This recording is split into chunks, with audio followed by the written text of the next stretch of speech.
Bonsoir et bienvenue.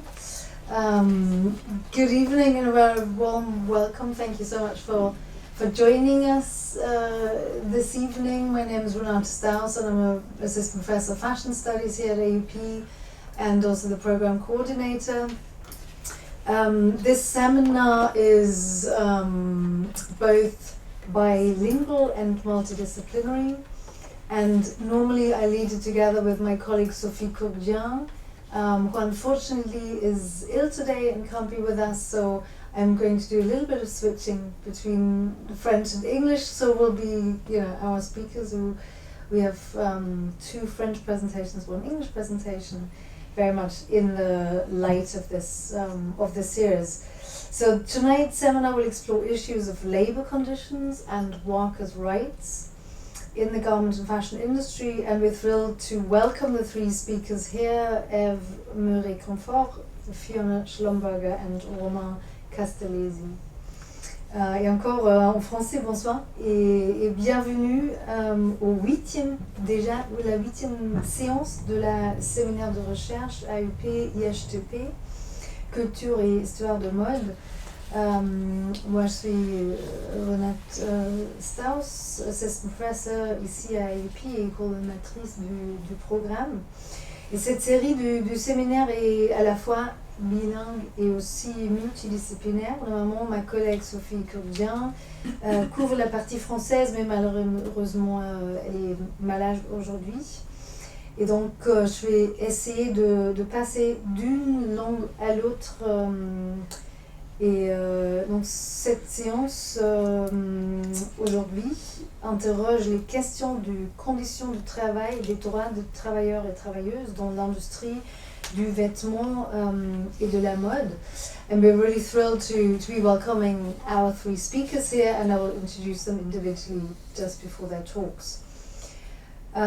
Cette séance inscrit dans notre thématique annuelle déconstruire la notion de la mode parisienne vers un récit déhiérarchisé. So this session is part of this annual theme of what we're doing, which is de-hierarchizing the notion of Paris fashion towards a de-hierarchized narrative.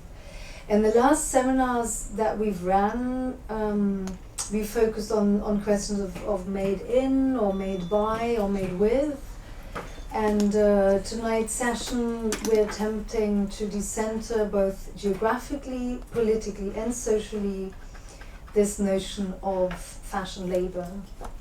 And what is important to note is that there exist parallel systems of provision in fashion, but also in the labor of fashion. They both developed at the same time and exist at the same time until today, which is the unique and the mass-produced, so the haute couture and the mass-produced and the fast fashion. And there are very distinct hierarchies between these different systems of provision. And also the value given to labor and the visibility given to the labor within these different systems of provision. This hierarchy within labor is really a division between so-called creative labor and aesthetic labor and productive labor. So we see a distinction between creation and production. This hierarchy exists in France, it exists in several other countries, but it exists mainly among different countries, and most distinctly it follows colonial borders and colonial histories. So there's a global division of labor within the fashion industry, where design tends to take place in the global north and production tends to take place in the global south. And as I said, the value afforded to these different types of labors, the visibility afforded to these different labors is very distinct. And it is illustrated if you take, for example, the working hours, the average working hours a person in fashion would work if they were working in India or if they were working in Europe, for example. Also the share of the final retail price illustrates these very distinct and discriminatory hierarchies that exist. Another important recent illustration of these hierarchies was during COVID, and there are two sort of graphic realizations of that. One comes from the Workers' Rights Consortium. They were tracking which brands were paying their subcontractors during COVID and which weren't. So here there's a direct playing out of this hierarchy within fashion labor, this global hierarchy within fashion labor. And this translates, of course, in working conditions. And while we might be much more familiar with the discriminatory and detrimental working conditions in the global south of the fashion industry, this is something which was very common 100 years ago also in the global west. So these two comparisons here between the New York Triangle Shirtwaist factory fire in 1911 and then the Rana Plaza factory collapse that took place 10 years ago in April of 2013. And what we can say is in a way that the working conditions have been externalized alongside the fashion labor that has been externalized. Almost 97% of our garments are not being made in Europe or North America anymore, but this externalization process has taken place from the 1980s onwards. And it is really working conditions, but also environmental impacts that have been externalized and devalued alongside. So fashion laborers have played an important role in labor movements. There's much more agency than is often afforded to them, and our focus today lies on that. Sophie Cogdien was kind enough to bring together these three different instances of labor revolts and strikes taking place. The Grève des Midinettes in 1917, an important date, I think, that we'll come back to also as part of these talks. And then in 1936, and then again a manifestation, a demonstration in Bangladesh on the occasion of the second anniversary of the Rana Plaza factory collapse. So the labor movement is very distinct, and this is really where our focus lies today. There's a series of sources that you can also find on the website of the seminar, and one of the sources is directly linked to our first speaker, and with that I'm thrilled to welcome Eve Murray-Confort and to introduce her. Eve Murray-Confort is a researcher at the CNRS, and she specializes in sociology of gender, but also sociology of work and workers' rights. Eve Murray-Confort est chargée de recherche CNRS. Elle est sociologue du genre, du travail et des mobilisations. Ses recherches portent principalement sur les secteurs d'emploi féminisés et les femmes de classe populaire.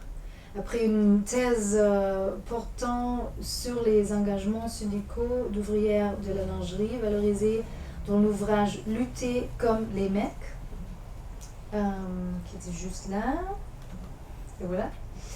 Le genre du militantisme ouvrier dans une usine de femmes.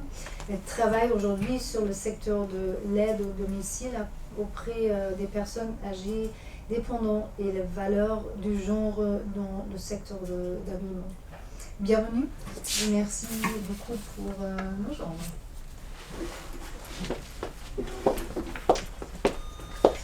Bonsoir, merci beaucoup pour l'accueil dans ce séminaire. Je suis ravie d'être ici et de partager avec vous mes recherches. Donc, je vais juste me lancer. Parce qu'on m'a donné 20 minutes, je vais essayer de m'y tenir. Donc j'appuie là, voilà. Donc je vais pas... merci de m'avoir déjà présenté, ça me permet de gagner quelques secondes.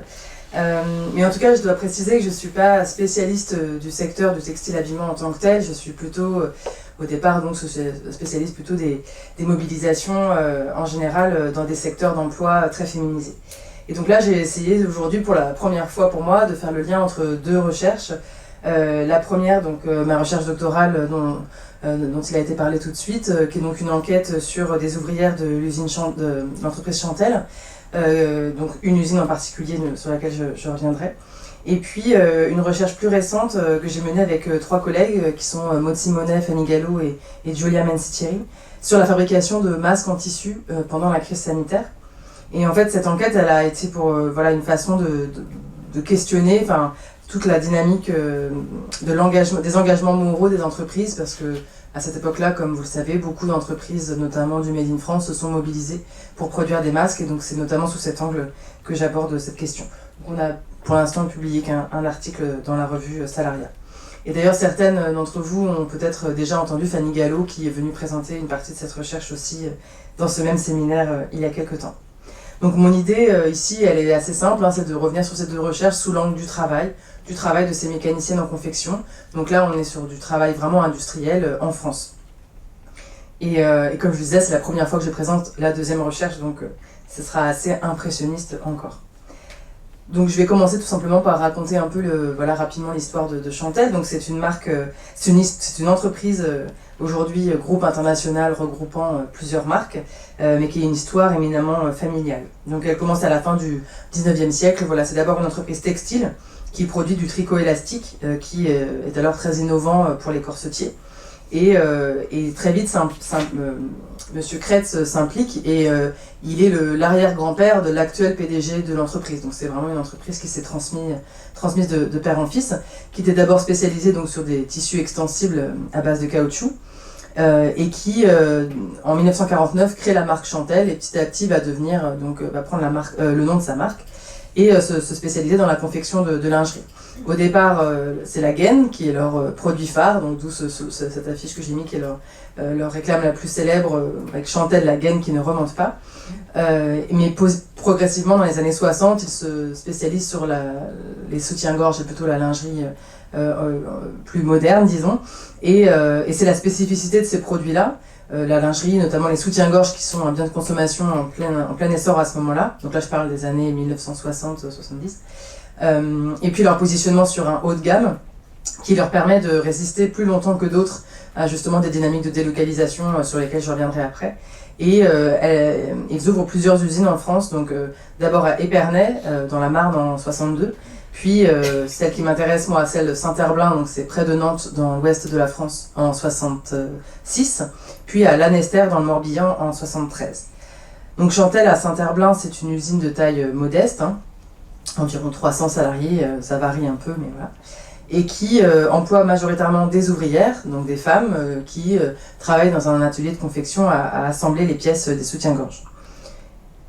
Donc pour dire quelques mots de voilà ce que c'est que travailler chez Chantel, donc les conditions de travail, elles sont caractéristiques des usines de l'habillement de l'époque. La grande majorité des ouvrières donc travaillent dans un même atelier comme mécaniciennes en confection.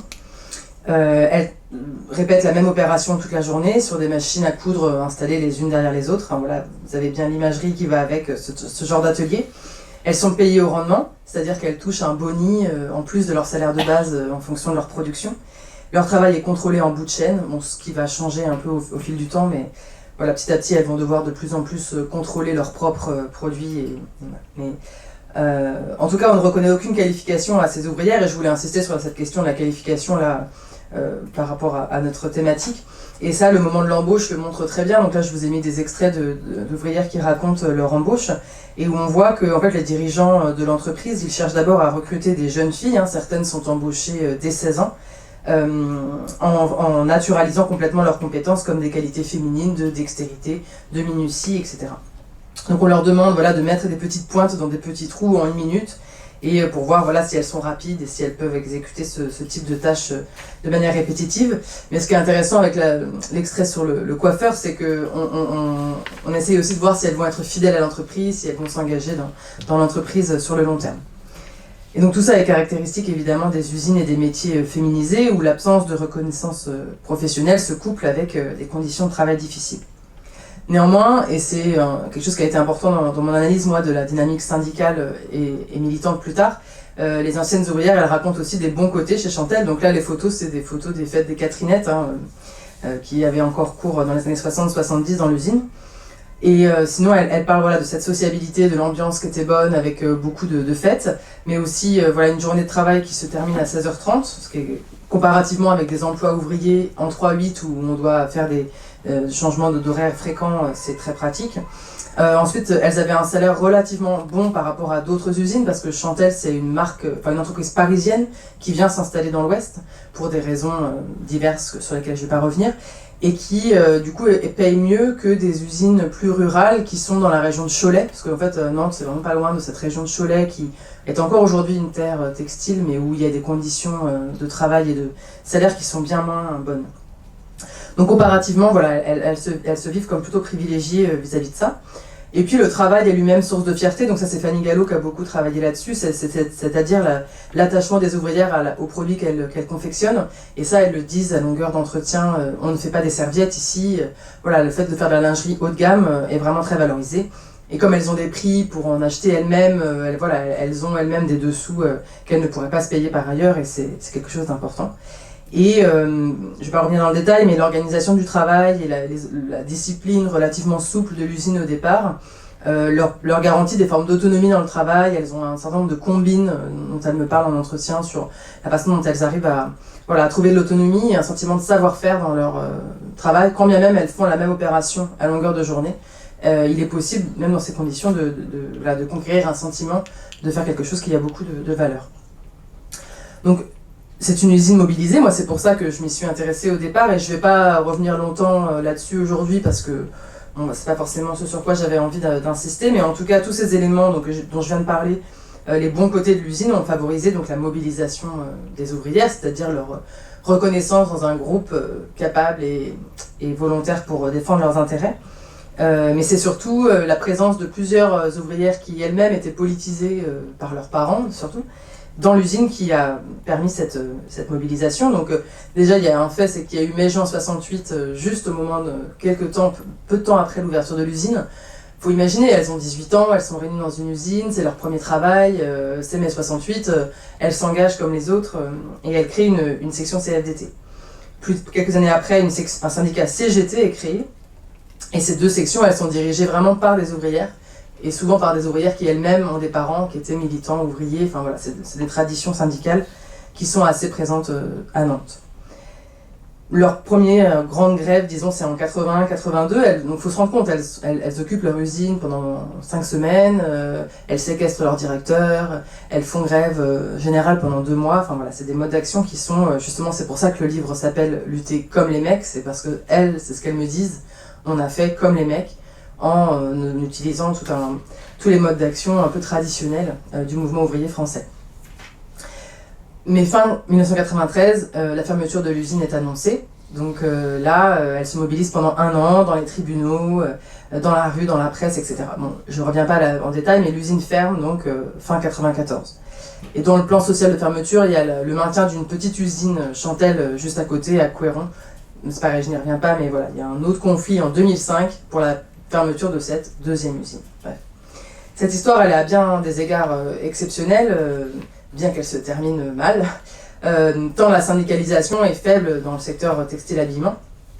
Encore aujourd'hui, c'est pas du tout un secteur réputé comme conflictuel, pour plein de raisons, mais je peux en citer quelques-unes. Donc, les femmes sont moins socialisées que les hommes à s'investir dans la sphère politique. Qui plus est des femmes ouvrières, à qui on apprend quand même plutôt à accepter le sort qui leur est fait. Les organisations syndicales, elles s'investissent moins dans ces secteurs féminisés, qui leur apparaissent pas forcément stratégiques par rapport à des secteurs comme la métallurgie ou des secteurs qui pèsent plus. Là, je parle plutôt des années 60-70.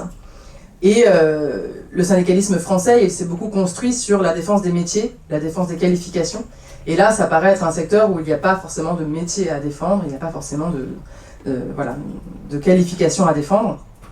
Et de fait, ces femmes, quand elles sont confrontées au chômage au moment de la fermeture, elles ont beaucoup de mal à retrouver un travail parce qu'elles sont surspécialisées. Elles ont fait la même opération pendant des années.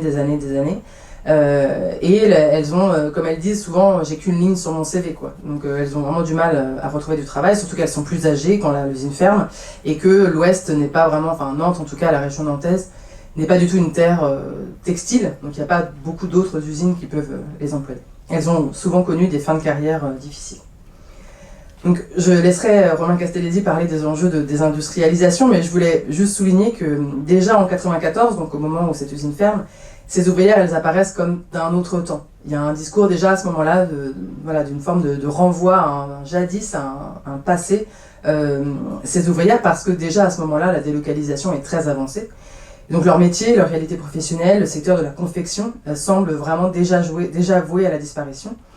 Et la délocalisation des emplois donc dans des pays à bas coûts salariaux, elle commence très tôt dans le secteur. Donc j'avais trouvé ces chiffres que le secteur perd 50% de ses emplois entre 1960 et 1980. Et de ce point de vue, Chantel, comme je l'ai dit, délocalise plus tard que d'autres parce que justement, elle est sur un marché qui est un peu plus protégé. Et en Pays de Loire, ça se traduit par la concentration de l'habillement dans le Choletais, donc dans des usines, comme j'ai dit tout à l'heure, qui sont avec des conditions moins bonnes. Je ne reviens pas en détail sur ces chiffres, mais bon, Chantel continue à délocaliser tout au long des années 80, 90, 2000, et ça se traduit dans l'usine Chantel à Saint-Herblain que j'ai étudié par l'arrêt des embauches, la réduction progressive des effectifs, une intensification du travail, etc. Donc les années 80-90 sont un peu loin de ces années où on les voyait faire les Catherinettes et tout. C'est vraiment plutôt des années de sanctions, de répression syndicale, de pression de la hiérarchie, etc. Bon, aujourd'hui, Chantel, elle n'a plus qu'une seule usine en France, l'usine d'Épernay, qui est plutôt une usine de prototypage. C'est pas du tout une usine de production à grande échelle. Elle produit plutôt en Tunisie, au Maroc, en Thaïlande et au Vietnam. Donc cette histoire, elle est celle de nombreuses entreprises du secteur, et ce n'est qu'au début des années 2010 que l'idée en France d'une relocalisation des emplois industriels s'impose dans la sphère politique économique. Donc là, mon idée, c'était qu'à partir de mon enquête sur les masques, qui est vraiment une espèce de première incursion dans le monde de l'industrie de l'habillement aujourd'hui, je vais essayer de vous donner un peu un aperçu des dynamiques actuelles qui se jouent dans le secteur de l'habillement, telles que moi j'ai pu les percevoir, parce que je suis sûre que dans la salle, il y a des gens qui connaissent ça beaucoup mieux que moi. Donc voilà, on s'est intéressé avec Fanny, notamment Fanny Gallo, donc sur la relance du Made in France dans le secteur de l'habillement depuis quelques temps. Et la pandémie est passée par là, et donc là, c'est là d'où l'idée est venue cette enquête sur la production de masques, avec des collègues, Maud et Julia, qui s'intéressent plutôt à l'industrialisation du bénévolat qu'il y a eu à ce moment-là, c'est-à-dire que beaucoup de couturières bénévoles ont fait des masques dans des configurations des fois un peu industrialisées. Et moi et Fanny, on s'est plutôt intéressés à l'engagement des entreprises donc, dans cet élan solidaire et la mise au travail donc, des couturières.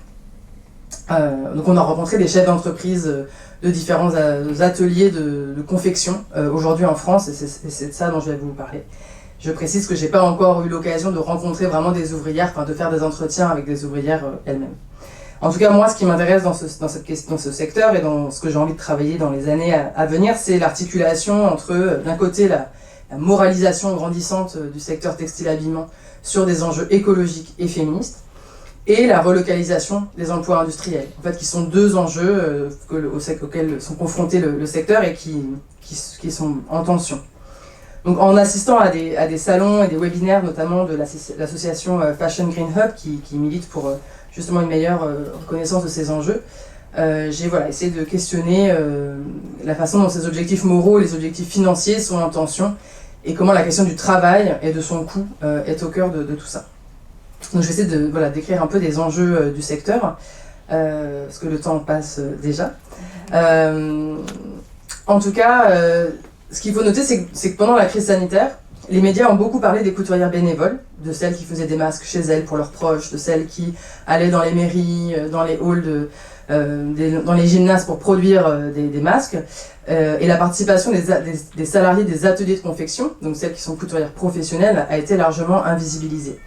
Le discours sur ces ateliers, il se concentrait sur le constat qu'ils n'étaient pas assez nombreux, que la France n'était pas en mesure de répondre à l'appel industriel, voilà. Et donc là, c'est ainsi que le gouvernement s'est mobilisé, donc, notamment, et les entreprises, et donc c'est notamment le collectif Savoir-faire ensemble qui est né à ce moment-là, qui s'est pérennisé sous le nom de Façon de faire. Je ne sais pas si vous connaissez ce collectif, mais voilà, qui regroupe un peu les acteurs de l'industrie textile, habillement, mode, qui essayent de vraiment relancer une relocalisation des emplois. Et donc c'est de la mise en réseau d'industriels et de marques essentiellement pour essayer de redynamiser ce secteur. Et est sorti de cette dynamique un rapport qui s'appelle la relocalisation et mode durable, donc qui est en ligne, où il y a un constat sur les difficultés aujourd'hui de la filière mode et luxe française sur la question de la formation et des compétences du travail. Et donc en fait le triple constat qui est fait, c'est un vieillissement de la main-d'œuvre, une nécessité de formation et un manque d'attractivité du secteur. Et pourtant, il y a eu des campagnes, notamment la campagne Savoir pour faire, là, qui a été lancée et relancée année après année pour essayer de justement rendre ce secteur plus attractif. Le temps passant, je vais avancer tout de suite sur donc, moi, les ateliers que j'ai rencontrés, qui sont en fait un peu, on peut prendre 3 visages des ateliers de confection aujourd'hui en France. Donc, un fabricant du Nord qui est un fabricant historique en tout intégré, c'est-à-dire que c'est du textile à la confection, qui est depuis longtemps voilà, positionné sur le créneau du Made in France et qui est très actif dans ce secteur-là. Un autre atelier en Normandie qui est plutôt celui d'une marque parisienne qui produit par ailleurs en Inde ou dans des ESAT, mais qui a aussi monté cet atelier pour faire quelques petites productions Made in France. Et puis des ateliers de confection, disons, plus traditionnels dans la région de Cholet, qui, eux, se sont maintenus en travaillant pour le luxe. Voilà. Qui ont travaillé pour des grands succursalistes, qui ont travaillé après pour des créateurs parisiens, et qui aujourd'hui ne parviennent à survivre qu'en travaillant vraiment pour le luxe, c'est-à-dire pour des choses qui ont vraiment une très grande valeur ajoutée. Et donc quels sont les enjeux un peu moi j'ai rencontré les responsables d'ateliers ou les chefs d'entreprise de ces ateliers-là. Il y a plusieurs enjeux. Il y a l'enjeu du recrutement, c'est-à-dire trouver, comme ils disent, réussir à attirer des talents pour changer l'image de la confection. Et donc là, c'est une responsable d'un atelier de l'Ouest et qui est membre de l'UFIM qui dit on a tellement détruit cette industrie, on vend quand même une certaine qualité de vie au travail, une certaine diversification des tâches.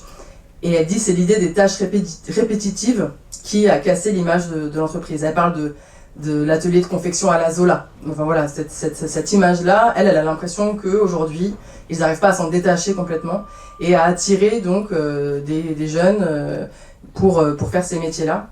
Et elle défend l'idée que en travaillant pour le luxe, parce qu'elle par exemple là c'est un atelier qui est spécialisé dans le flou, donc elle dit que le travail dans ces ateliers-là il est très différent de celui que moi j'ai pu voir par exemple chez Chantel où c'est la même opération de couture, le même point de couture sur une bretelle de soutien-gorge, c'est pas le même travail, mais elle pense que un des enjeux du secteur c'est de réussir à attirer des gens parce que on ne trouve plus on n'arrive pas à casser l'image négative du secteur.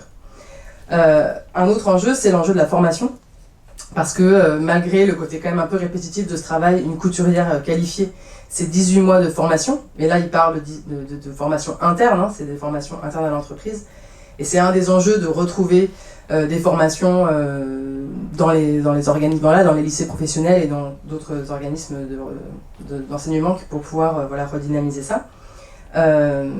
Et du coup là il y a la responsable d'atelier d'une atelier de Normandie qui s'appuie beaucoup sur sa première d'atelier qui va former en fait les ouvrières et elle insiste plutôt pas tant sur les talents que sur la question de la rapidité. Et là on se rend compte que quand bien même il y a une évolution du travail, etc., l'industrie de l'habillement reste une industrie manufacturière qui a besoin de personnes qui assemblent, c'est-à-dire qu'à la fois elles peuvent pas être remplacées par des machines, et en même temps, leur travail est de fait très répétitif, quoi qu'on en dise. Et donc, elle, son enjeu, c'est plutôt de trouver des gens qui vont pouvoir venir travailler, même si elles ne sont pas formées, mais qui vont avoir de la rapidité, qui vont pouvoir être capables d'assurer la cadence.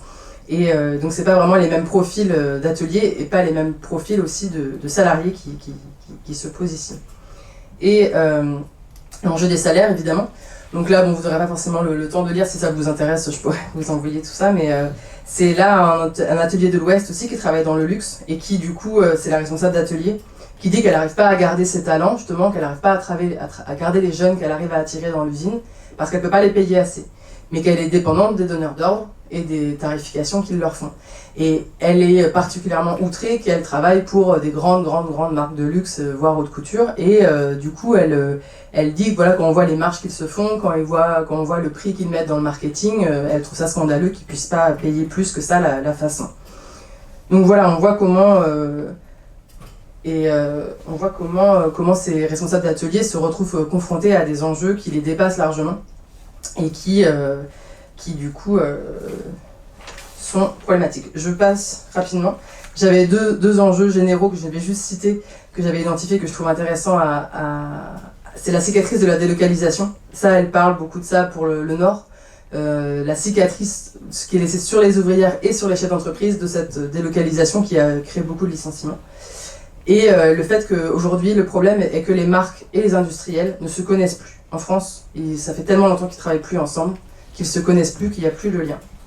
Donc juste pour quelques mots de conclusion, il est clair que les difficultés du secteur sont la destruction de l'outil industriel français, qui est très profonde, qui est une destruction matérielle, c'est-à-dire qu'il n'y a plus d'usines, mais qui est aussi une destruction symbolique, c'est-à-dire un secteur qui n'est plus valorisé.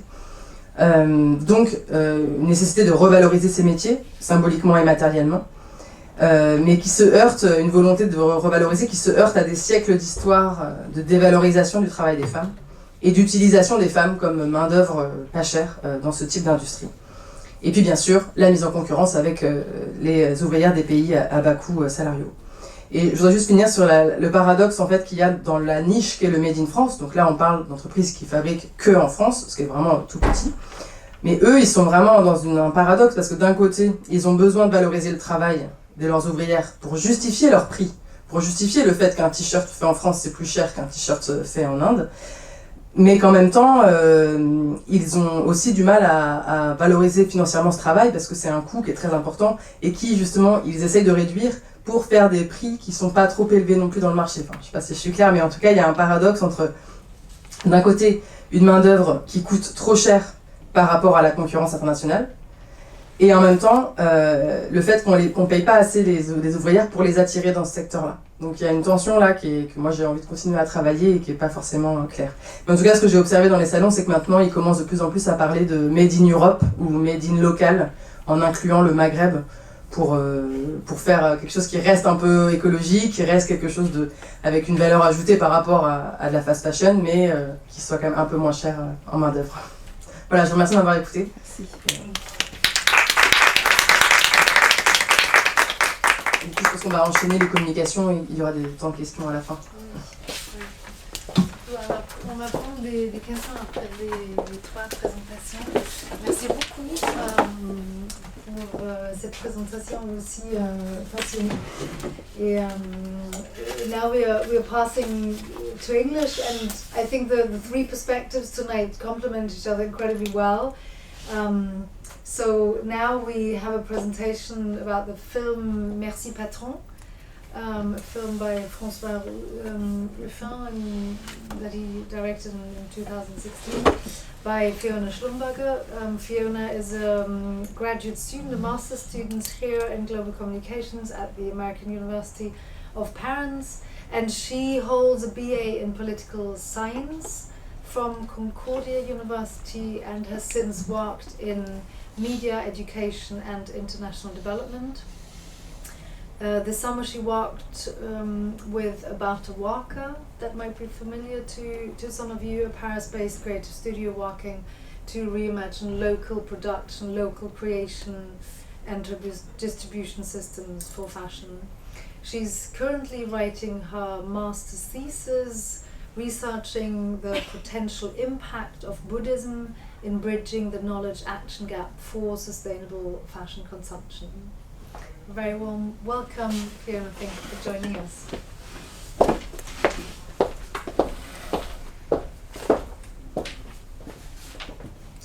Thank you for the introduction, and I'd like to thank Sophie, who's not here with us, because it is the assignment that I worked on in her class that I'm now presenting here, so it's very nice to be able to revisit it. So I'm here to talk about Merci Patron, which some of you might have seen already, as it's been out for quite a while. But for those who don't have the occasion to watch it, or who might not watch it because of the language barrier, it's an extremely interesting film that absolutely brings up so many of the themes that have already been mentioned thus far in this seminar. So this film really illustrates the plight of garment workers in France. Specifically, it focuses on the story of workers employed by LVMH. So again, the themes are really labor displacement, the luxury sector, and labor rights. And again, this displacement of production causing unemployment for thousands. So a little bit of background, this movie was released in 2016 and then quickly won the César for the best documentary in 2017. And it's proven to be a very influential and very popular film that then generated a lot of discourse and even political action immediately in its aftermath. It's a comedy documentary. It's extremely tongue-in-cheek. François Ruffin has often been compared to Michael Moore. I think he's called himself the French Michael Moore even. So here François Ruffin plays many roles as a director, a provocateur, an actor. He kind of plays many farcical roles in service of exposing exploitative business practices. So it's a small image here, but you might see it. He's wearing a t-shirt that says, "I love Bernard," speaking of Bernard Arnault, so it gives you a sense of the tone of the film. I think most of us know, but François Ruffin, if you don't know, is a journalist, a documentarian, turned politician as well, and he started off his career with the satirical journal Fakir that he started. And he's known for a lot of provocative ways of being a journalist, including buying shares of the companies that he's covering and then attending the stakeholders' annual general meeting, as he found that was one of the only ways for a journalist to get in any kind of direct contact with the CEO of the company. And that is something that he does, and that is filmed in this image itself. So yes, the tone is very sarcastic, cheeky, and also very confrontational. So you have a blend of humor and also, I think, anger and a desire to change things. So I'll play us the trailer quickly, if this works. Nous, on est des pions. On est ouvriers, on est payés, c'est tout maintenant. Quand les stars elles chantent, ça n'existe plus, c'est pour les fini. Mais qu'est-ce qui reste de Bernard Arnault? Rien. C'est le regard. C'est ça la preuve. Comment vous faites pour vivre avec 3 € par mois? Ah bon? On mange les rois. Et ben on va se faire vos porte-paroles. Bonjour. On aurait voulu monter à l'étage de LVMH, s'il vous plaît. Alors, approchez.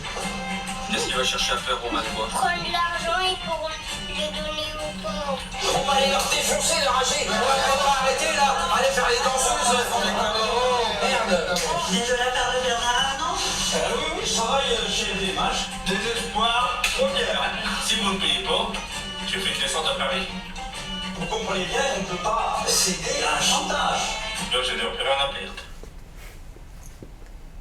Non. C'est nous qu'on sera les PDG. Allez Bernard, allez, raquettez bien les PDG alors. PDG.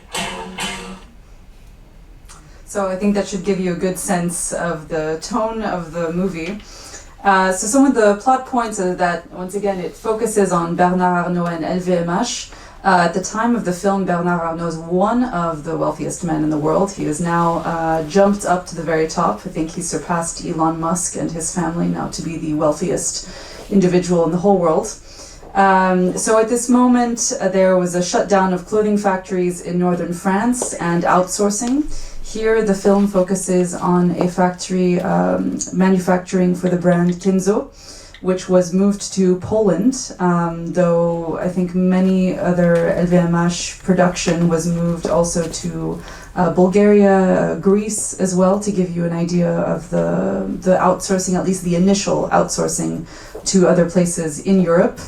And so François Ruffin meets with many people, the Kenzo clothing makers, some former workers at the Samaritaine, if you recall, which was also taken over by LVMH and has reopened recently.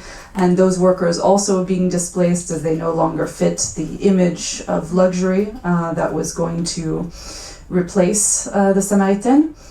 And very important to know is that at the moment that this film came out, Bernard Arnault was requesting Belgian citizenship as a response to a leftist government proposing, more taxation. So many thought that it was a bid to profit off Belgian laws so that he could pass on his inheritance more easily. So there was a little more tension on Bernard Arnault, and at the moment where he was outsourcing a lot of this work, there were accusations of poverty and unemployment, but also some workers even being driven to suicide as a result of some of these choices. So communities left quite barren, some rather dramatic effects and discourse at the moment.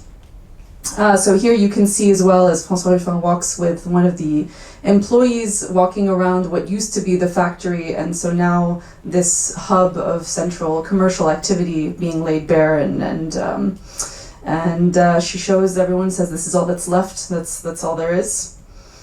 So as François Ruffin continues to investigate for his own journalistic practice what's happening, he comes across the Clure family, who then become the protagonists of the story. And this is where the intrigue and this kind of getting back at the powers, this movie is often called a David and Goliath struggle of the little worker against the multinational millionaire.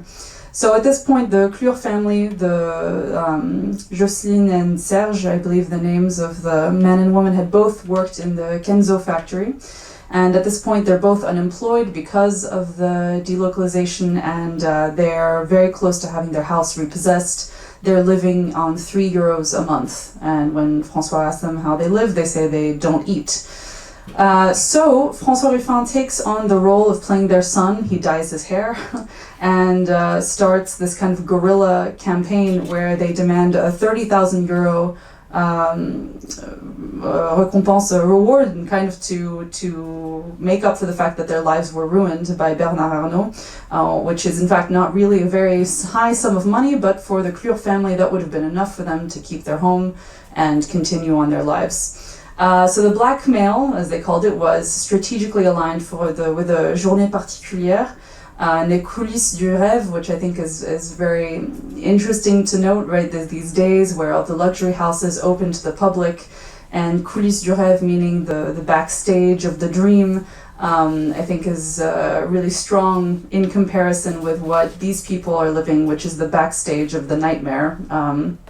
So they play act, they say that if they don't have their demands met, they'll go and strike for the journée particulière, where there's already a lot of attention on LVMH. And the blackmail works quite well. They get a high-level security person from LVMH who comes and visits them at their home. And of course, there are hidden cameras that record every bit of all the manipulation and discussions they have with this representative of LVMH. So they eventually come to an agreement, of course, they play this role, really, François Ruffin saying, but of course, no, we love Bernard Arnault, we love him, so he must love us, we're all in this together, we think he's such a great CEO, we just want to get along, if only he helps us. So they play act as Bernard Arnault's biggest fans. So in the end, their demands are met. They do get it. They also get promised a job, because that's the other problem, is that the Clure family are unable to get any job, even as a check cashier at the local Carrefour. And then the last bit of intrigue comes in, well, how does François Ruffin publish this documentary? Everyone has signed very strict NDAs. They cannot disclose any of this.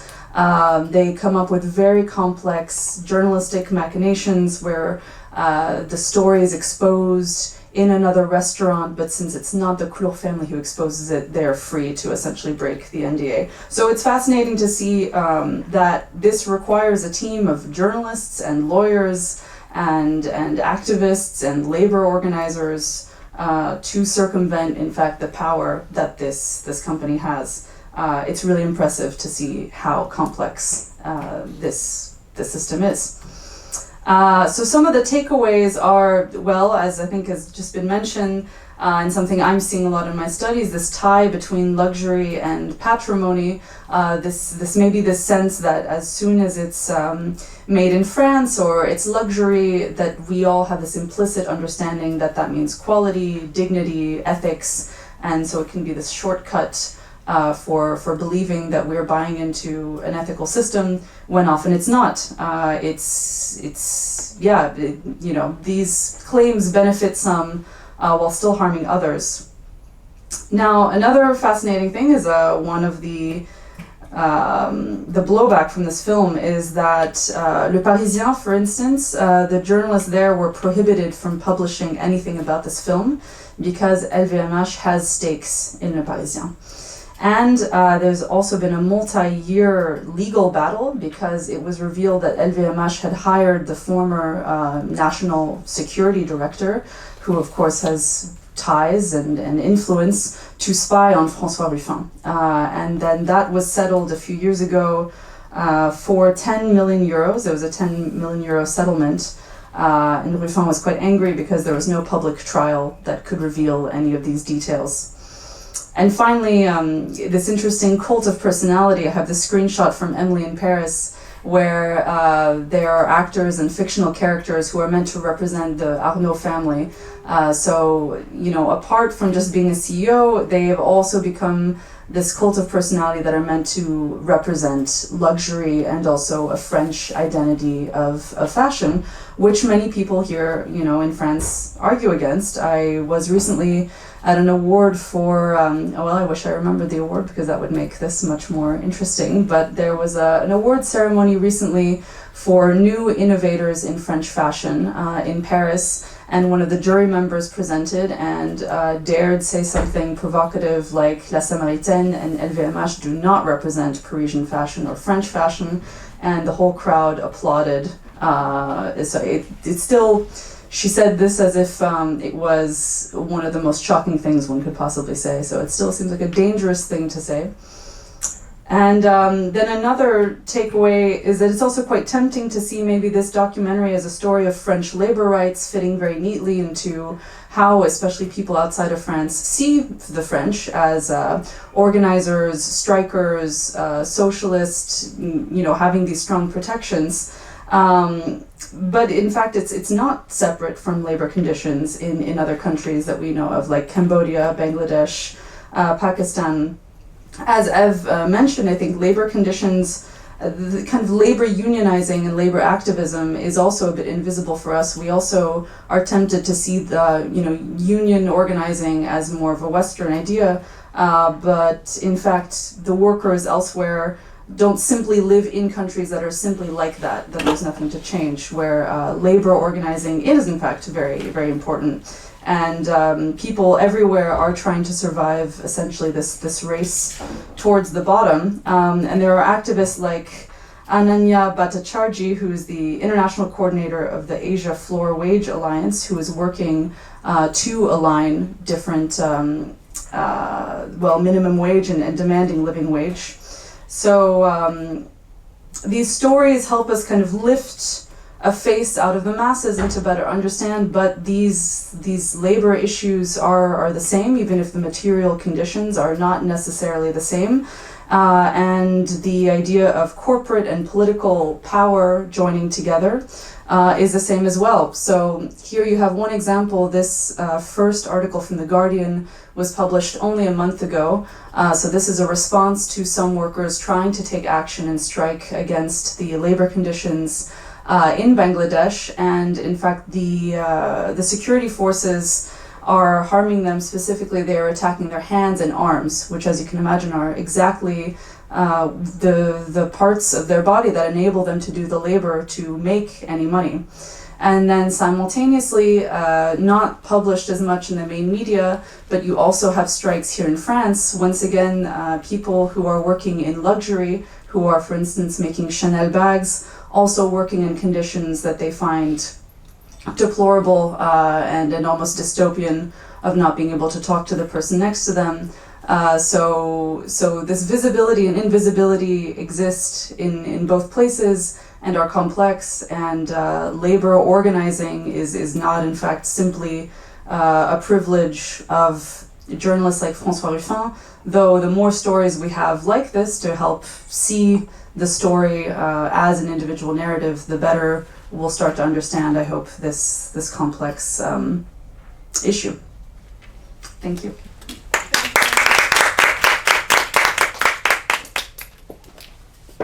Thank you very much, Fiona. I think again neatly it provides another jigsaw piece, focusing on or providing some of the more global context and the geopolitical context, where also different groups of laborers are almost set up against each other. And another fascinating jigsaw puzzle piece will now be provided by Romain Castellesi, who's an historian, contemporary historian, donc nous allons repasser en français. Bienvenue au Romain Castellesi. Il est docteur en histoire contemporaine depuis 2021. Son thèse était Les armes des faibles et la faiblesse des armes, action et réaction ouvrière en situation de désindustrialisation en France depuis 1945. Il est ancien étudiant de l'ENS à Lyon et il est actuellement professeur dans l'enseignement secondaire à Bobigny. Et bienvenue. Merci.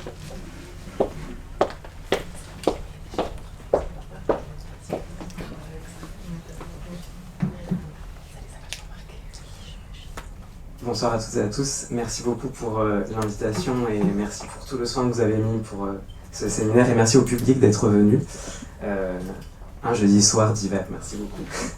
Donc je vais procéder en 2 temps pour cette présentation. Je vais d'abord vous présenter, pas le résultat mais très brièvement, ce travail doctoral que j'ai soutenu en 2021 et ensuite j'aborderai plus spécifiquement un exemple qui est lié au genre de la désindustrialisation. Enfin, c'est une qualification un peu récente, ce genre de la désindustrialisation qui est de plus en plus, c'est une expression qui est de plus en plus utilisée dans les études de sociologie, de sciences sociales sur la désindustrialisation. Et je prendrai un exemple en France sur les ouvrières de la chaussure de luxe dans la ville donc de Romans-sur-Isère, dont on a beaucoup entendu parler récemment à cause de différents incidents et j'avais choisi ce terrain avant. Et je constate que dans la continuité de l'IHTP, on va pouvoir, avec l'histoire aujourd'hui, éclairer un petit peu l'actualité. Donc sur cette thèse, donc les armes des faibles et la faiblesse des armes, action et réaction ouvrière en situation de désindustrialisation en France. Donc c'est une thèse qui part de 2 constats principaux. Le premier constat, c'est que notre génération de chercheurs, qui est représentée ici, nous avons évolué dans une société en crise. Et la mort de la classe ouvrière a non seulement été annoncée de façon extrêmement répétitive depuis les années 80, mais elle a même été parfois souhaitée par un certain nombre de décideurs politiques, notamment dans les années 80-90, et je reprends ici un ouvrage d'un haut fonctionnaire du ministère de l'Industrie, Jean-Louis Levé, qui a écrit un livre qui souhaitait l'avènement d'une France sans usine, en tout cas qui se demandait si c'était possible. Et je vous ai mis également l'ouvrage qui y répond quelques années plus tard, en constatant, en entérinant la désindustrialisation de la France avec cet ouvrage qui parle de la France sans ses usines et qui constate effectivement l'ampleur de la désindustrialisation en France. Le second constat qui a mené à ce travail doctoral, c'est que en parallèle du mouvement de dissolution et de désintégration de l'industrie française depuis les années 80, on a pu voir s'opérer dans le même temps une sorte de disqualification et de déclassement de l'histoire du travail en France, qui était pourtant un pays où, dans les années 70, on avait de nombreux laboratoires, de nombreux chercheurs qui travaillaient sur cette histoire et cette sociologie.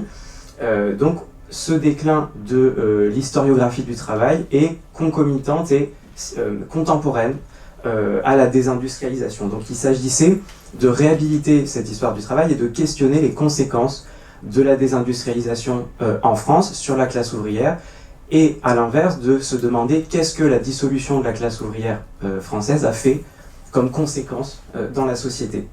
Quelles ont été les conséquences, pardon.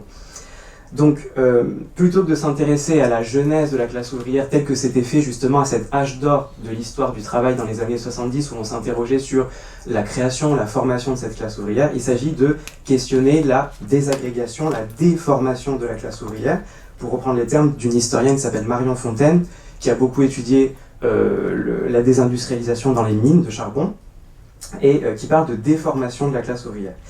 Donc, dans cette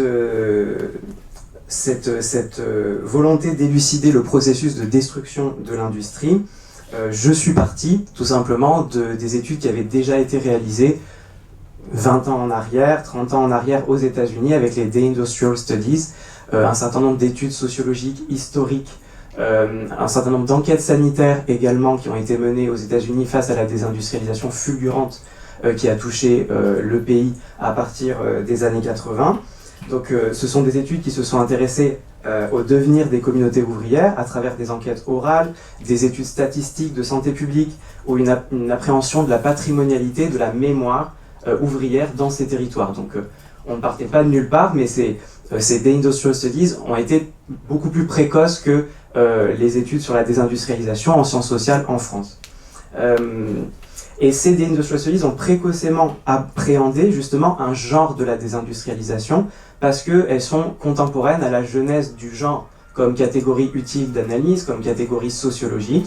Et puisque ces études sont contemporaines à cette naissance du concept de genre, elles ont intégré cette dimension dans leur production. Donc, étudier le genre de la désindustrialisation, c'est avoir une lecture comparative et relationnelle des genres dans l'expérience au sens large de la perte de l'emploi, c'est-à-dire de voir toutes les conséquences sous le prisme genré de la perte de l'emploi. Donc c'est ce que je verrai par la suite avec cette étude de roman sur Isère. Donc j'en termine juste avec cette présentation et après pour qu'on ait le temps de poser des questions et qu'on avance bien, je termine juste avec cette présentation de la thèse en vous disant deux mots des terrains de recherche qui ont été les miens pour ce travail doctoral. Il s'agissait de réaliser une étude nationale, mais de ne pas tomber dans une synthèse qui aurait été impossible à faire de tous les cas de désindustrialisation qui sont beaucoup trop importants sur le territoire national. Il fallait se concentrer sur un certain nombre. Donc j'ai retenu roman pour l'industrie de la chaussure de luxe, le textile, l'industrie textile très féminisée aussi d'ailleurs en Saône-et-Loire à Autun pour la marque Dim, de sous-vêtements Dim. Donc ça c'est le deuxième terrain. Ensuite, j'ai abordé donc les mines de charbon dans le sud-ouest de la France, donc à Carmaux, qui est la ville de Jean Jaurès, qui est le berceau du socialisme français. Et il s'agissait de voir justement en miroir de cette formation de ce territoire qui avait participé à la formation de la classe ouvrière française, de constater, de revenir dans ce territoire pour voir qu'est-ce qu'il est devenu et quelles sont les conséquences de la désindustrialisation, de la déformation de nouveau de la classe ouvrière. Et puis donc évidemment l'automobile à Sochaux qui est encore la plus grande usine de France avec plus de 7000 salariés, même si on en a compté plus de 40 000 en 1978. Donc il y a quand même un sujet de désindustrialisation à Sochaux. La désindustrialisation ne signifie pas toujours la fermeture de l'usine, ça peut être le déclin régulier ou brutal de ses effectifs sans pour autant que ça aboutisse à une fermeture. Et enfin donc l'industrie papetière à Grand Couronne, proche de la ville de Rouen. Donc finalement cette thèse, pour terminer ce point de présentation qui est très bref et forcément beaucoup trop rapide par rapport à ce que j'aimerais vous dire, mais on pourra revenir sur les questions, ce travail de thèse entérinait l'idée que la désindustrialisation est un fil de l'histoire française du temps présent, c'est une grille de lecture pour comprendre l'évolution de la société française et que les conflits notamment contre les fermetures d'usines sont une porte d'entrée pour la compréhension des problématiques sociales, économiques, politiques de la France. Donc j'en viens au territoire de Romans-sur-Isère pour voir cet exemple sur la lutte des ouvrières de la chaussure de luxe contre la fermeture de leur usine. Donc l'entreprise s'appelle Jourdan, c'est une usine de chaussures de luxe. Mais avant ça, il me faut dire simplement deux mots sur les lectures qui m'ont inspiré. Voilà, on retrouve là le livre de Fanny Gallo qui est déjà intervenu dans le séminaire, qui s'est intéressée aux ouvrières notamment de Moulinex et les ouvrières de Chantelle dont a parlé aussi Ève. Et également donc ce numéro de 20 et 21 revue d'histoire contemporaine qui a fait un numéro spécial sur la désindustrialisation, une histoire en cours. Et on trouve notamment aussi les travaux, et je tiens à les préciser parce que Amandine Tabuteau, qui est dans le numéro, soutient sa thèse lundi, et qu'elle a travaillé sur une comparaison entre des ouvrières qui se battent pour la conservation de l'emploi en Seine-Saint-Denis, donc dans un milieu très urbain, territoire qu'elle compare à une dimension très rurale, à un territoire très rural dans le Limousin, en Haute-Vienne. Et donc cette étude comparative exclusivement avec des entreprises très féminisées est très intéressante, et elle résonne particulièrement aussi au travail que j'ai mené, puisque j'essayais de faire discuter les territoires très urbanisés et avec une industrie ancienne, mais aussi des territoires plus ruraux qui sont souvent mis à l'écart dans l'étude de l'industrie française. Donc, pour ce territoire romanais, donc de Romans, ce qui est intéressant pour le territoire de Romans, c'est que les ouvrières participent et sont extrêmement impliquées dans la naissance de l'activité, dès le départ de l'activité à la fin du XIXe siècle, et elles participent également à son développement, à son expansion encore plus fulgurante dans les années 60. Donc jusqu'à 1945, l'activité de la chaussure à Romans, donc dans la Drôme, c'est dans le sud-est de la France, est extrêmement éclatée. Le modèle de l'industrie de la chaussure de luxe dans un premier temps, c'est de multiples ateliers c'est près de 200 ateliers pour une ville de près de 15 000 habitants, donc c'est énormément d'ateliers qui sont diffusés. Souvent ce sont d'anciens ouvriers qui ont choisi de devenir patrons de leur petite entreprise, qui embauchent une dizaine de salariés.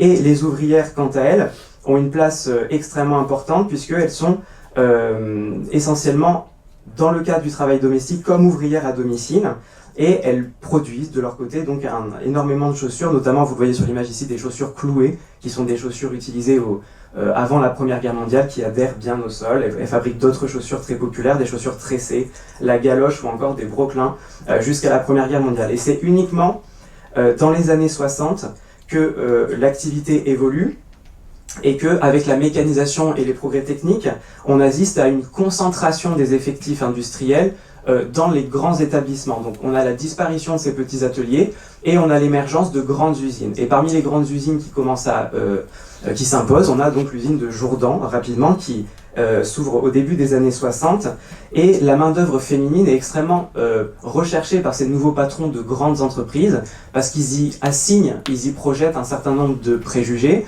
qui vont mettre en action ensuite au moment de l'embauche, qui sont la docilité supposée de ces ouvrières, une plus grande exposition au temps partiel en raison du partage avec les tâches domestiques, ou encore des salaires moins élevés, évidemment. Donc ces ouvrières de la chaussure, elles sont essentiellement des piqueuses, c'est-à-dire qu'elles assemblent les différentes parties de la chaussure en cuir avec une machine à coudre, mais on les retrouve également dans d'autres postes. Et elles occupent une grande diversité de postes, mais beaucoup moins que les hommes. On trouve par exemple des colleuses qui collent le talon avec la chaussure, des mécaniciennes apprêteuses, des monteuses, des contrôleuses de qualité, des finisseuses, voilà. Il y a une très grande liste de tâches de ces ouvrières. Et donc, les hommes, quant à eux, les ouvriers, sont plus assignés à la manipulation de la matière du cuir, qui est considérée comme une matière plus noble, et donc ils ont une sorte de technicité, et ils sont assignés plutôt à ces postes-là. Donc le pic le climax justement de la production de la chaussure à Romans, c'est 1969, qui est un moment de très forte industrialisation du pays, même si l'industrialisation de la France est quand même assez moindre dans les années 60 et 70, qu'on a appelé les 30 glorieuses, c'est-à-dire 1945 jusqu'à 1965, une séquence de très forte croissance de l'économie française, comme ses voisins européens. L'industrialisation de la France est un peu moins important, et justement cette étude sur la désindustrialisation, c'est aussi de montrer qu'il y a un revers, et il y a la nécessité de lire un peu les angles morts, les à-côté de cette période de très forte croissance, avec les conflits, mais aussi avec les épisodes de désindustrialisation. Donc 1969, c'est le pic de l'activité de la chaussure à Romans, où on dénombre 4600 salariés de la chaussure, pour 31 500 habitants. Et donc l'usine de Jourdan à ce moment-là est au maximum de sa capacité et compte près de 1000 salariés. Voilà. Donc tout change à partir des années 80-90, où Romans connaît une désindustrialisation qui voit un effondrement de ses effectifs et la marginalisation de l'activité progressivement. Donc là, je suis un peu aussi en écho avec ce que disait Ève, c'est une désindustrialisation, et comme tous les épisodes de désindustrialisation, ce qui est intéressant, c'est de voir les dissonances chronologiques.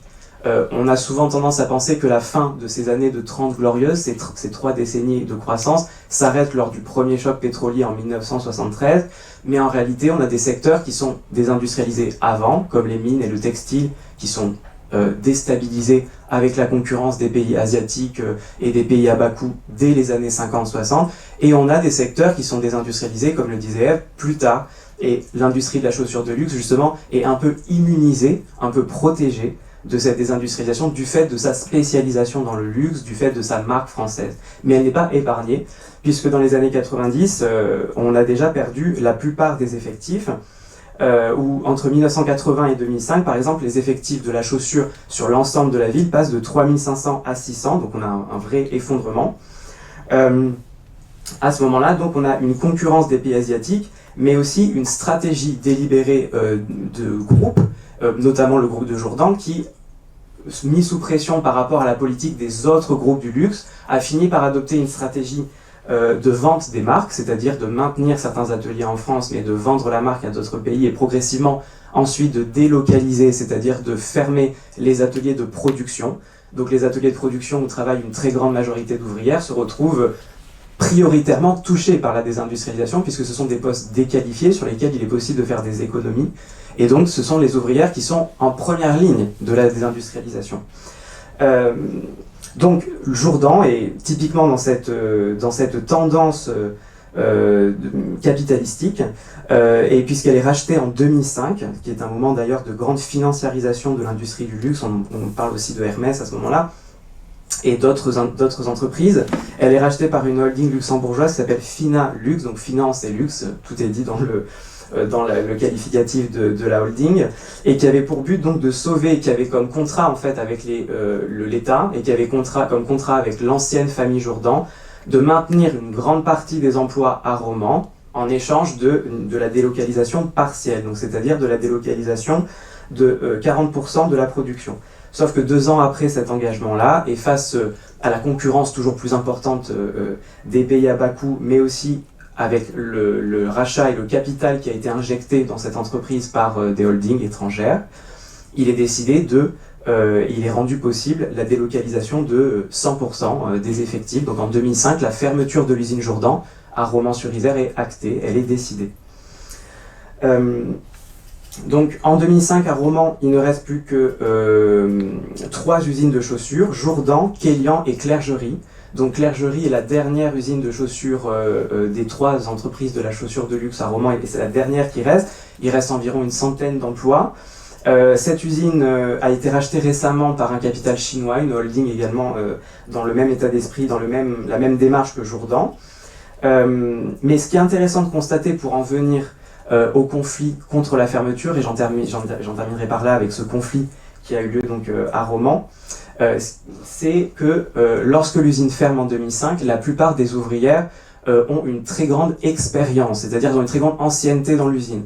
La désindustrialisation n'est pas arrivée du jour au lendemain, et la première stratégie de désindustrialisation, c'était de réduire les effectifs.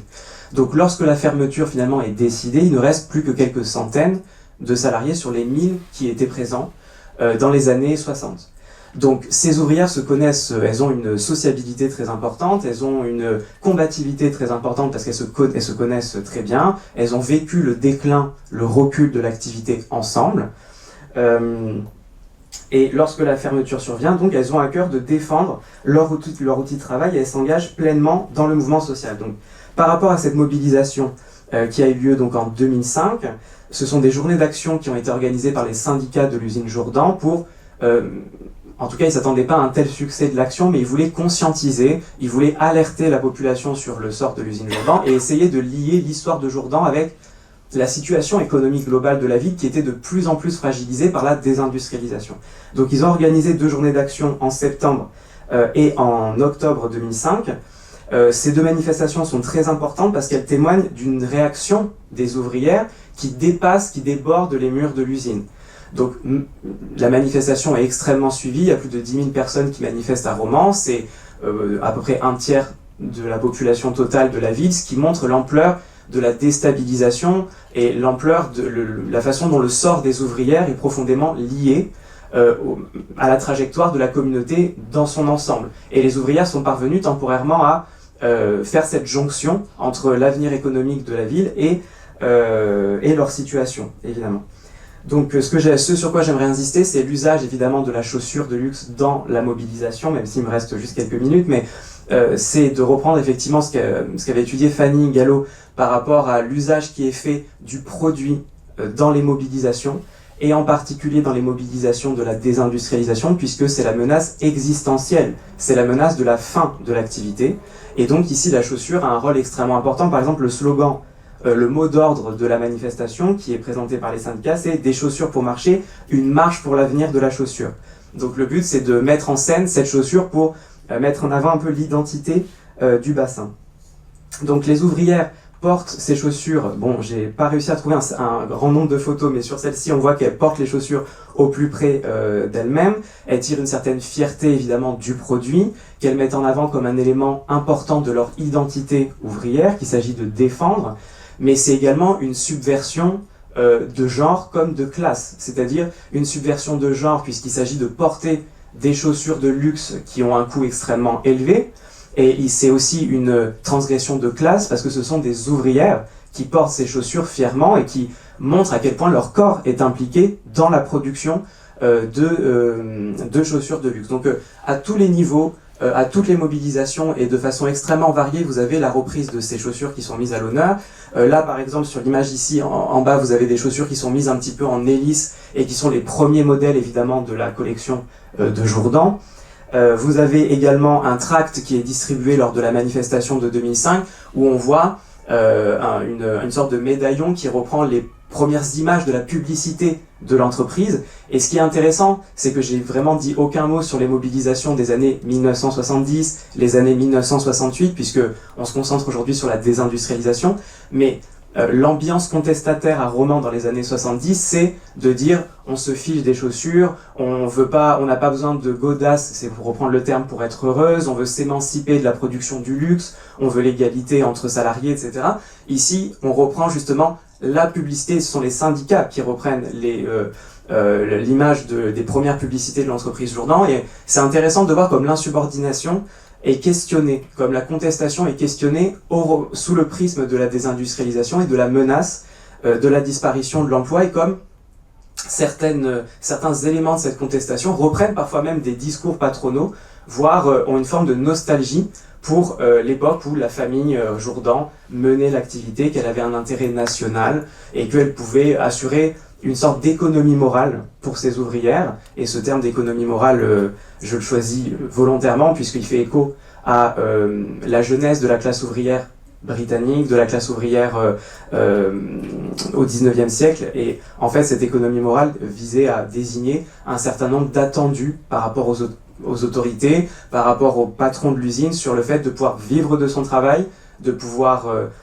survivre et avoir une forme de dignité au travail. Et donc la désindustrialisation, parfois, c'est impossible de faire une parfaite analogie, mais reprend un certain nombre d'éléments de l'économie morale parce qu'il s'agit de revenir à l'origine et au sentiment existentiel de la classe ouvrière, qui est vraiment radicalement menacée. Donc je vais conclure. Et avec cette image qui, en fait, Romans a monté en 1962 un musée international de la chaussure de luxe qui progressivement a pris une très forte importance.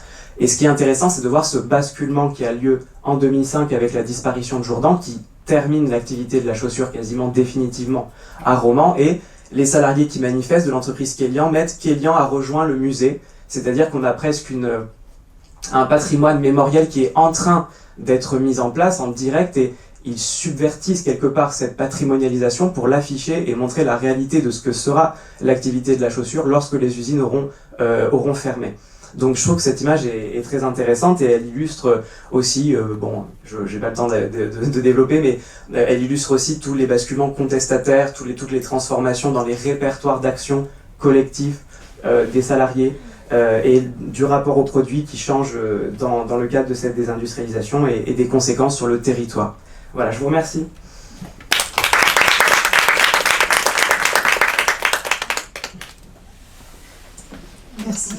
Merci beaucoup.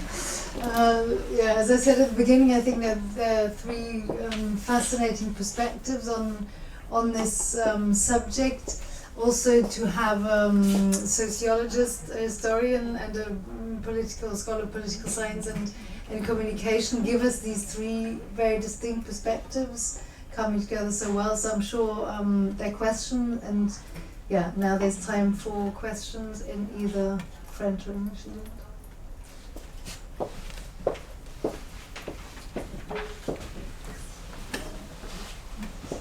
And should I say it in English or French?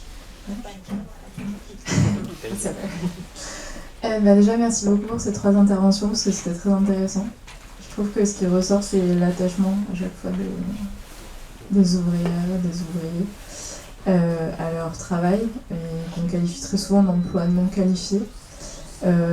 Alors que, en fait, même une petite tâche en couture de lingerie, par exemple, est quand même cruciale, parce que c'est une des techniques les plus difficiles. Donc je trouve ça toujours très difficile de parler d'emploi sous-qualifié, malheureusement. Et ma question était plus pour vous, Ève. Vous avez dit que beaucoup, donc une fois qu'elles n'ont plus de travail, c'est difficile pour elles de continuer à trouver un autre emploi du fait de justement n'avoir effectué qu'une seule tâche. Et est-ce que vous en savez un peu plus sur leur parcours? Qu'est-ce qu'elles ont fait? Enfin, je pose cette question délibérément parce que j'ai un exemple personnel dans ma famille. Et donc ma grand-mère, après avoir eu un emploi industriel, a exercé à domicile, puis a fait des ménages. Enfin, ça a été relativement compliqué. Donc je voulais savoir si vous en savez un peu plus sur ces destins de femmes. Oui, merci pour la question. Oui, j'en sais un peu. J'ai vraiment beaucoup essayé de savoir et ça n'a pas forcément toujours été facile parce qu'une partie d'entre elles n'ont pas forcément répondu à mes sollicitations. Mais en gros, l'enjeu c'était que dans les années 80, quand l'usine a fermé, elles avaient autour de 40-50 ans souvent. Donc il y avait aussi ça qui jouait beaucoup, c'est que souvent elles me disaient que sur le marché du travail, elles se retrouvaient en compétition avec des jeunes femmes, des plus jeunes qui avaient plus de qualifications. Et donc, en gros, il y en a qui ont décidé d'arrêter de travailler à ce moment-là. Il y en a qui sont reconvertis dans les services à la personne, donc travailler dans des EHPAD ou à domicile, etc. Il y a aussi une partie quand même qui se sont fait réembaucher dans le textile, mais du coup, parce qu'en fait, il y a une partie de l'activité, quand il y a une fermeture d'usine, souvent il y a un plan social qui est mis en place, et dans le plan social, il y avait la reprise d'une partie de l'activité par un repreneur qui était un entrepreneur de la région de Cholet justement, qui a réouvert une usine et qui a réemployé une partie des salariés. Donc celles qui n'avaient vraiment pas d'autre solution et qui avaient besoin de travailler sont allées là, mais elles ont perdu beaucoup d'avantages et ça a été une expérience souvent mal vécue par elles. Voilà en gros, et en fait l'autre dimension qu'il y avait chez Chantelle particulièrement, c'était un fort attachement au travail comme vous dites, et qui n'est pas juste un attachement au travail aux produits ou voilà, mais à l'usine, à tout ce qu'elles y avaient vécu. Certaines y ont passé vraiment toute leur vie, sont rentrées là à 16 ans et donc c'était aussi vraiment une souffrance. Il y a eu beaucoup de maladies aussi à ce moment-là. C'était vraiment une souffrance qui dépassait largement la question du travail, et donc beaucoup aussi ont été en difficulté pour retrouver un travail aussi vis-à-vis de ça. Oui, je me permets d'en dire deux mots aussi, en tout cas pour te répondre sur cette question très importante. C'est très difficile, moi je réponds plus en tant qu'historien et par rapport aux sources, mais c'est un problème que tu as dû rencontrer exactement de la même façon. C'est difficile de trouver les sources pour faire une étude globale et vraiment d'avoir cette préoccupation du devenir des ouvrières. C'est très difficile de le suivre à la trace.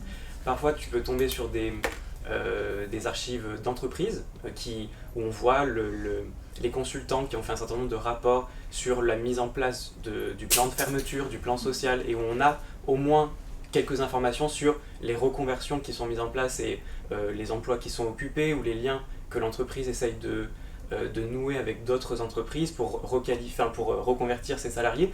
Mais dans l'ensemble, c'est très difficile de suivre ces trajectoires. Et je reprendrai la formule de Fanny justement qui disait que les ouvrières sont une génération, je crois, elle disait, obsédée par le temps.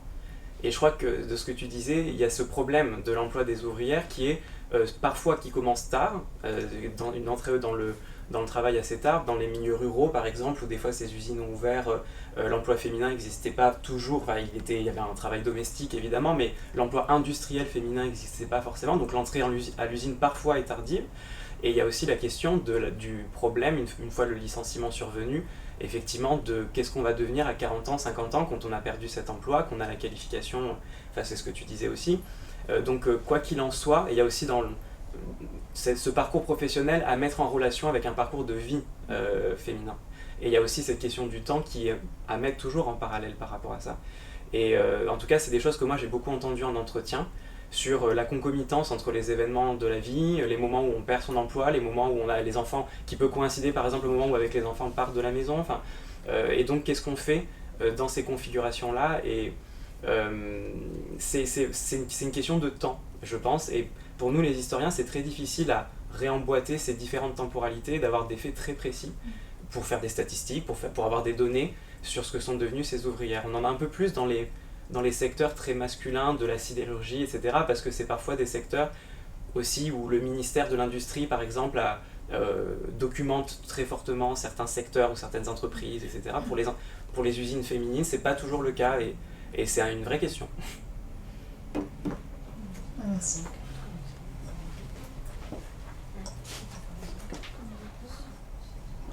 So one of the aspects that combines your work is that all three of you, in fact, don't normally work on fashion or dress or the garment industry, but you were brought through this subject to work in there.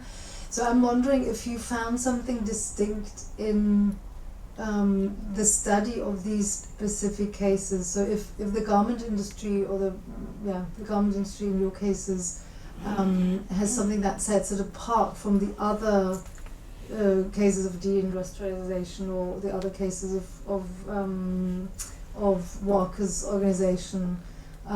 So one aspect that came to mind for me was that the textile industry is a heavy industry, so it was much later to move, or it was harder to move, whereas the garment industry is a light industry. That's why it was so easily, being deindustrialized and then, externalized.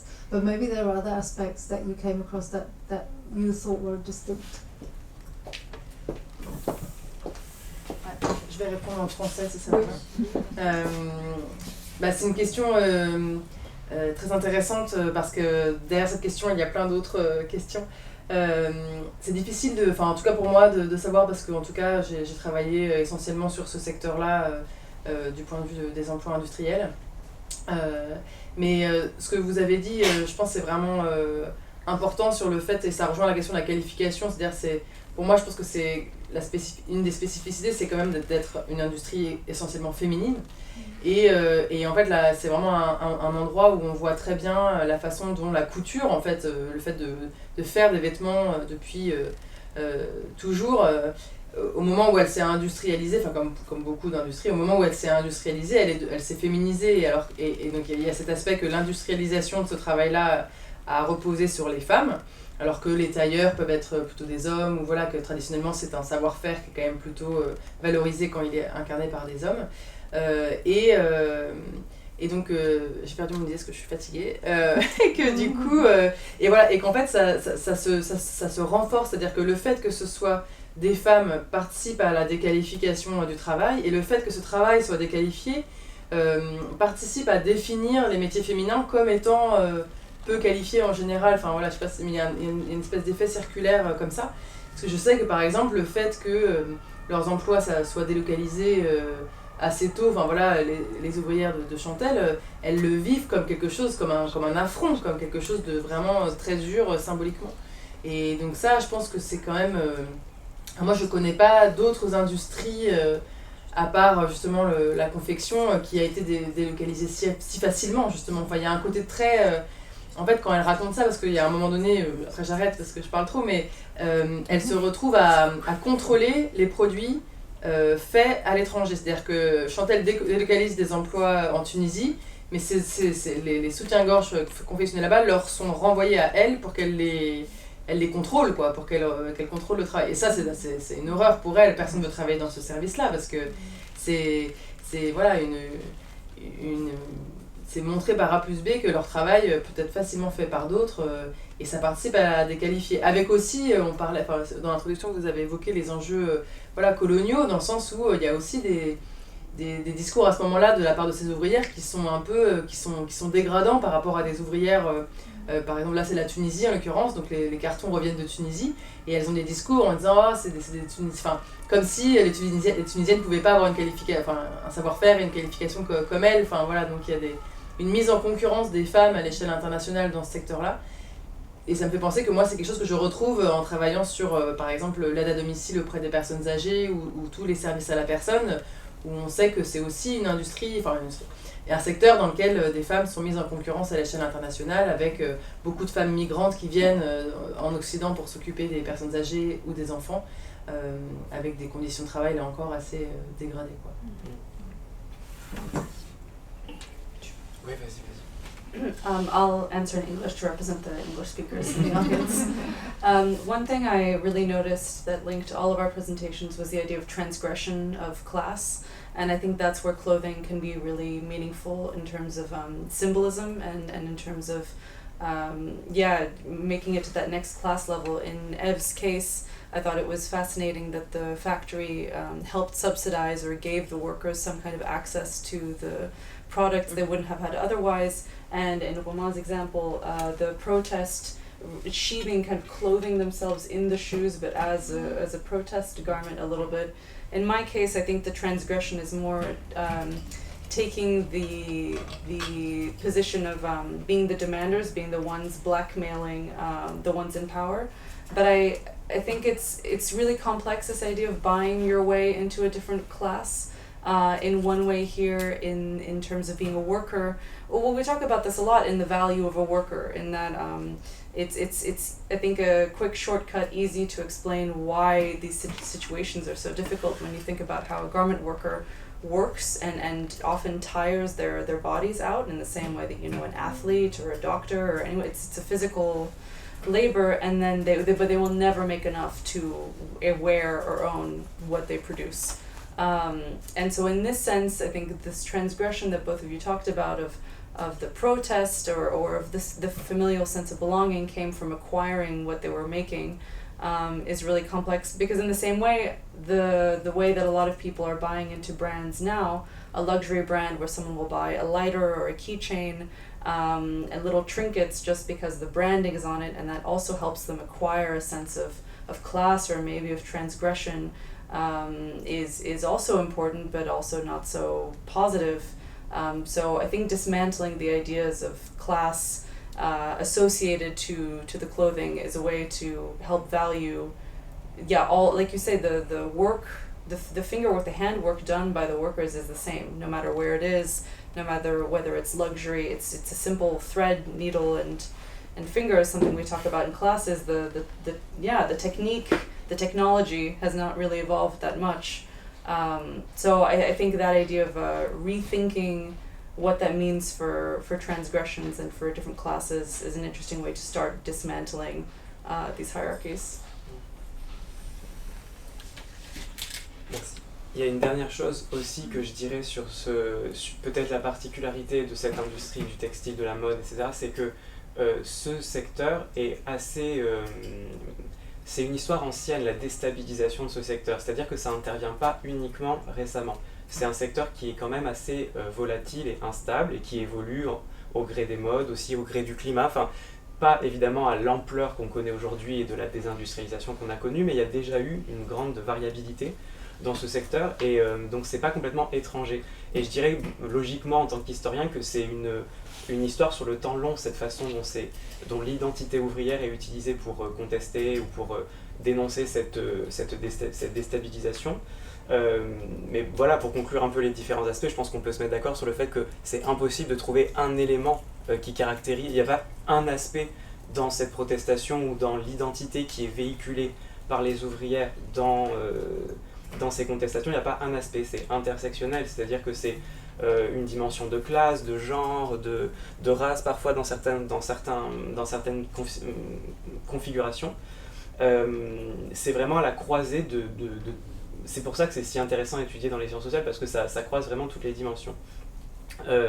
Mais je crois qu'il faut insister sur le temps long et l'histoire longue de cette contestation, parce que pour la désindustrialisation, elle est très spécifique, dans le sens où en fait ça met vraiment en cause l'existence même, et donc il y a effectivement cette mise en concurrence avec les autres salariés dans le monde entier.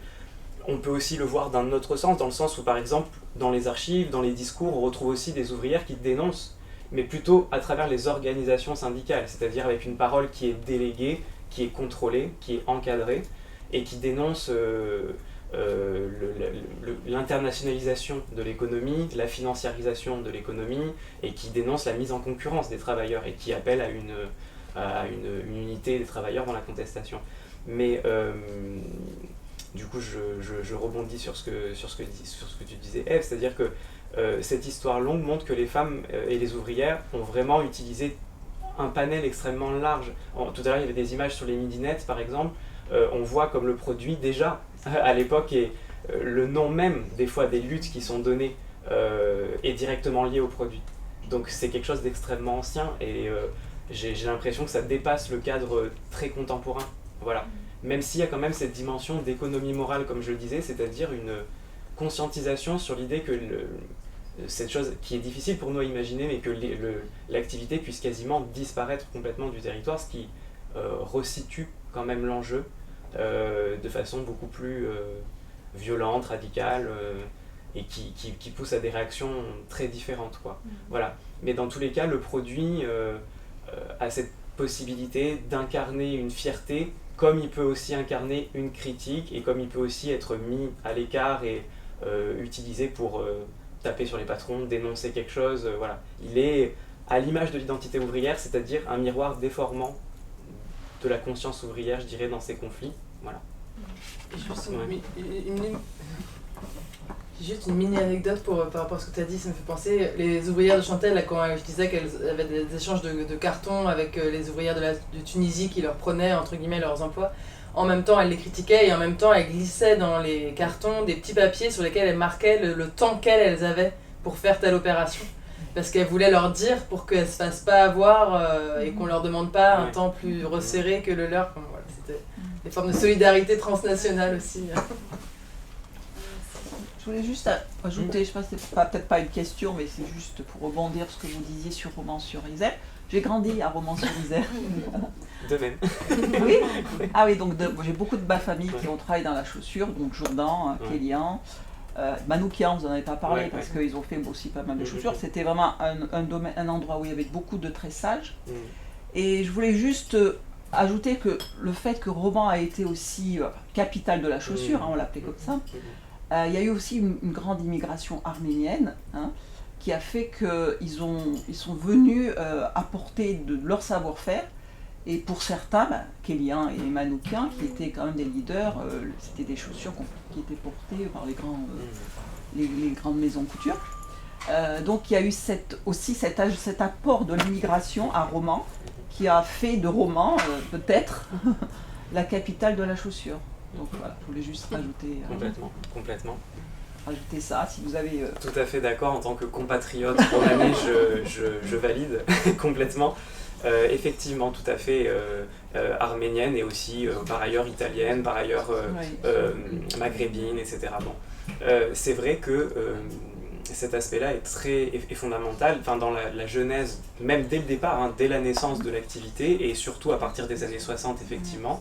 C'est une des spécificités romanaises en plus, c'est ça que vous vouliez dire, je pense. Tout à fait. Et ce qui est difficile, justement, pour vous répondre, c'est évidemment qu'en plus, en tant que romanais, on sait que cette dimension, elle est importante, et on a du mal à la mettre en avant, dans le sens où, étant donné qu'il y a une double invisibilisation, parfois, du fait que ce sont des femmes dans les mondes du travail et des ouvrières particulièrement, parfois, j'aime pas trop ce mot de déqualifier, mais de moins qualifier ou de qualifier différemment, mais à des postes en tout cas qui sont pas socialement valorisés.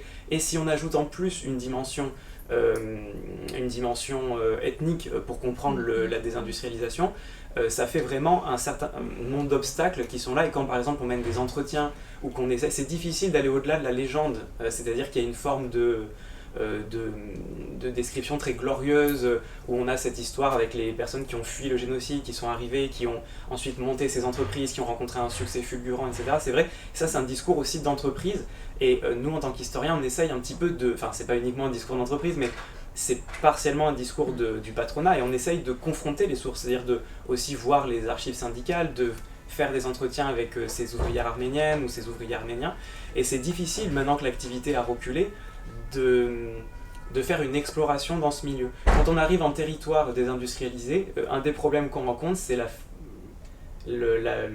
ligne imaginaire, la souffrance en fait collective qui est la fermeture de ces usines, et parfois le peu de la difficulté qu'on a de trouver des témoignages. Et puis aussi la disparition de l'activité, mais une espèce de, même physiquement dans la ville, on voit avec le dessin de la friche Jourdan, c'est typique quoi. Enfin, oui, l'usine est complètement désaffectée. L'usine est complètement désaffectée, on n'arrive pas à y trouver une suite, c'est même devenu une querelle politique aux dernières élections municipales, etc. Bon. Et du coup, quand on arrive en territoire désindustrialisé, c'est difficile il y a une forme de... C'est l'histoire d'une destruction, d'une fin, de quelque chose qui n'existe plus. Alors qu'en histoire, d'habitude, on met en avant des processus qui agglomèrent quelque chose, qui apportent une nouveauté. Et là, la destruction, on est face à un vide, quoi. Et donc, pour cette question des Arméniens, déjà obtenir des entretiens avec d'anciennes ouvrières, c'est très compliqué, parce que déjà, elles sont face à un homme, parce qu'aussi c'est un universitaire. Enfin, il y a plein de choses qui interviennent qui empêchent l'enquête aussi, enfin qui la ralentissent. Et alors avec des ouvriers qui en plus sont issus de l'immigration, ça rajoute parfois aussi une autocensure aussi. Et donc c'est difficile. Mais vous avez tout à fait raison, c'est une dimension à explorer. Moi, s'il n'y a pas de questions, je veux bien. S'il n'y a pas de questions, je veux bien poser une question à Fiona et peut-être à d'autres personnes qui sont dans la salle, parce que je m'interroge sur les États-Unis vis-à-vis de toutes ces. Enfin voilà, si on voulait faire un peu une comparaison dans le sens où est-ce que, enfin moi je connais pas du tout cette histoire. Est-ce que le textile dans l'histoire industrielle, américaine a une place? Et dans quelle mesure ces questions de désindustrialisation sont présentes, et surtout moi ce qui m'intéressait c'est dans quelle mesure aujourd'hui il y a aussi un truc made in United States. Est-ce qu'il y a tout un discours aussi sur le fait de relocaliser des emplois industriels dans le textile, l'habillement aux États-Unis aujourd'hui? Je sais que c'est trois grosses questions, voilà, mais je sais pas si tu as une idée de comment ça se passe. Je peux commencer? Well, sorry, just as respecting to the few English speakers in the crowd, I'll answer in English. What that looks like, these same topics in the United States. I have to admit, I'm not a specialist in this, so I don't know. My biggest memory of a push for Made in America is really the car industry. I feel like growing up in the United States, you hear much more about the car industry, steel, so more heavy machinery and heavy industry. I'm not sure about textiles in the US. I don't know if anyone in the crowd knows anything more, but I sense the Made in America as much more of a masculine steel and auto industry driven thing. That's how I've perceived it, at least in the United States. I don't know if it's kicking on. Yeah, there's an interesting documentary called Make It in America, which focuses on the garment, particularly on the fashion district in New York City, which of course has seen the same development as you've just been talking about. And it follows a series of initiatives and designers who are trying to bring back production into New York City, and of course, because of the house prices, the property market doesn't allow for much production in the city anymore at all. But there are some very interesting initiatives there, and then of course the garment making is one huge part, but also the textile making. So the US is still, I think, the second largest grower of cotton, and there are huge subsidies. So Texas is something like half of Texas is a cotton state, and And I think there's a very different but very interesting dynamics as well. And you have this distinction between the light industry, which could have easily, was easily moved at the end of the 70s and in the 80s to, China and sort of global south in general. But then the more heavy industry of the textile industry stayed there for much longer. And I think the most important sector is certainly the cotton industry that's still there. Justement sur cette dimension, Fiona, puisque toi tu as vu le parcours de François Ruffin qui est devenu député, député de la France Insoumise,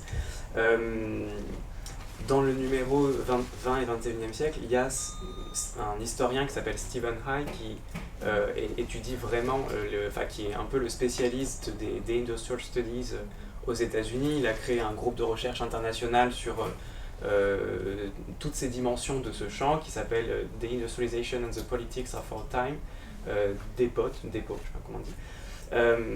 Et un des problèmes qu'il aborde, c'est justement la question politique de la désindustrialisation qui, en fait, représente pas toujours un poids économique si important, concrètement, mais qui a un poids politique en termes sur le fait de montrer une attitude de sauver des emplois ou de répartir les richesses, ou à l'inverse d'encourager la compétitivité, etc. Enfin, la question du devenir de la classe ouvrière, j'ai l'impression, est extrêmement porteur politiquement, bien au-delà de ce que ça représente en termes de nombre de personnes. C'est quelque chose de très porteur politiquement. Et ce que je voulais te demander, c'est la trajectoire de François Ruffin, c'est plutôt vers la gauche, c'est-à-dire qui propose une nouvelle répartition des richesses, qui est plutôt issue du courant, comme vous diriez peut-être aux États-Unis, progressiste, left wing. Et je me demandais aux États-Unis, est-ce que, peut-être que tu sais pas parce que c'était sur François Ruffin et voilà, mais comment est-ce qu'on lit les conséquences, comment est-ce qu'on regarde les conséquences politiques de la désindustrialisation? Je pense à l'élection de Donald Trump évidemment, qui quand même a gagné dans les États de la Rust Belt, enfin dans les États très désindustrialisés. Comment est-ce qu'on gère politiquement cette question? Est-ce qu'il y a des trajectoires, même tout simplement de militants, parce que je sais qu'il y a eu une grève des salariés de l'automobile récemment. Est-ce qu'il y a des leaders qui émergent politiquement, qui portent un peu cette question de l'emploi dans le champ politique américain? C'est ce que je me demande de Donald Trump, on sait qu'il a fait le discours, mais... I'm being asked lots of questions, I know No, nothing sorry. about. No, it's okay. No, it's fascinating. I never made the link. You're right that in this case, the idea of if local industry was on the left versus in the United States, it's on the right. I think that unfortunately, at least in my analysis or reading of analyses of it, is always this intellectualization.